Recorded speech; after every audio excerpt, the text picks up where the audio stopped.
Podcasting from the South Street Seaport section in Lower Manhattan.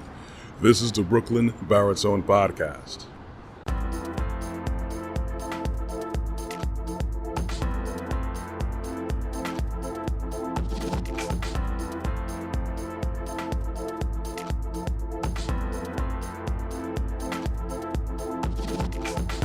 Hey everyone, good morning. It's usually morning when I'm recording these podcasts and productions, but whenever you choose to listen to them, morning, afternoon, evening, nighttime, late at night, I always appreciate the likes, the looks, the listens. Of course, I'd appreciate you hitting that subscribe notification bell on my YouTube channel, Brooklyn Baritone. Of course, no pressure at all, but I would like the algorithm to swing in my direction.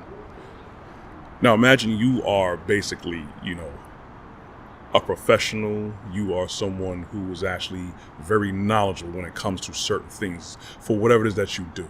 It could be in the place of work. It could be a great manager. You could write good reports. Whatever it is that you are hired to do, you have a certain set of skills that you are seasoned in. You spent many years practicing these things day in, day out. Or you're someone who does study certain things and you spend a lot of years and a lot of words and a lot of hours studying about certain things, learning certain things. You could be someone who actually practices a lot of your tasks, a lot of your skills, a lot of your knowledge. You could be a housewife that just knows how to operate and manage a household, which is very, very hard. And my hat goes off to everyone who does that. Imagine someone you're a hobbyist, whether it could be photography, whether it could be you're a skateboarder, you could be someone who makes those little boats inside of little bottles. And, the things that you've done, you have pitfalls, you had high points in your time of learning whatever it is that you do, whatever your craft is, whatever it is that you have a talent for. You spent day in, day out going to sleep thinking about what to do to improve your skill set or lend your abilities to improve whatever it is. Skateboarding, housewife, photography, whatever it is, being a manager. And you could consider yourself knowledgeable. You consider that you have spent a lot of good time and hours walking your walk. And you know what? There's a lot of things that you can teach people, and sometimes you probably have taught people. Now imagine someone coming along who doesn't really know about what you do, how you do it. They don't have the passion that you had for it, and they're the ones who's coming to tell you that you're not good enough. You're not a good enough housewife. You missed a spot over there on that floor, or you're not a good skateboarder. You look like you had the wrong foot form when you try to do that ollie. Or you're someone who's a professional. Like a computer repairman or IT specialist, and they're like, well, you know what? No, you didn't go straight to the command prompt to solve this problem. You're not a real person. This is what the book says here in this manual, and you didn't do what it says here, so you're not a professional. Imagine how insulted you would feel for all the knowledge and the man hours that you put in, and all of the books that you've read, and the things that you've done, the failures and the successes in, day out. And here comes this person just walking in off the street, basically, who doesn't really know what you do. They know of it, but they don't know what you do. See, that's exactly what's happening with what I see with the religious exemptions for these mandates. Now, there are two to go by, the medical and religious.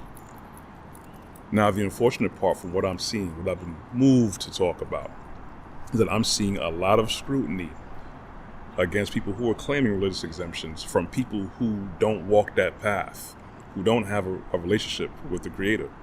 And this is what I'm talking about in particular, relationship with the Creator and Yeshua. There's going to be people who are used to scoffing at people who follow this. There are people who are used to scoffing at the book. There are people who are usually on the fence. They may know of it, but they are not in it. Unfortunately now, a lot of people are going to be scrutinizing, well, how long were you practicing this? Or I've seen a lot of comments like, well, if you have faith in God, He's going to save you. Why do you wear seatbelts?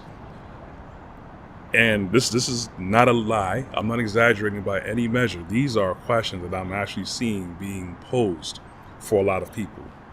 And the unfortunate part is that there's going to be more to come. I'm just letting people know who do walk this path to understand that this is written if you don't understand it already. This is to be expected. So we have to still walk with proper strength. We have to still walk our path regardless of what anyone else is saying. And know it's going to be a coming persecution against those who claim to be religious. Unfortunately, there's going to be people in those numbers that are going to claim it because they don't want to take the medication from these mandates. And that's one of the ways they see out. I totally understand. And unfortunately, that may hurt the cause of people who actually do walk the faith because they're going to be under some extreme scrutiny. You know, how do you really exercise faith when you don't do this or don't do that? Unfortunately, people who are used to scoffing are going to continue to scoff. They're going to learn the word not because they wish to learn and walk the path, only because they wish to further ridicule and degrade and demean. I just want everyone to be aware of this. This is all written. There's going to be definitely a persecution, and this is one of the roads it's leading to. And then we also have to look at the fact that it's prepping everyone to accept basically a one world religion. I'm not going off the deep end. This is not my words. You can find this in many, many studies, and many things have led us this way. I want you guys to understand what's going on. I want you guys to really understand and study. And those who are walking the path, stay strong.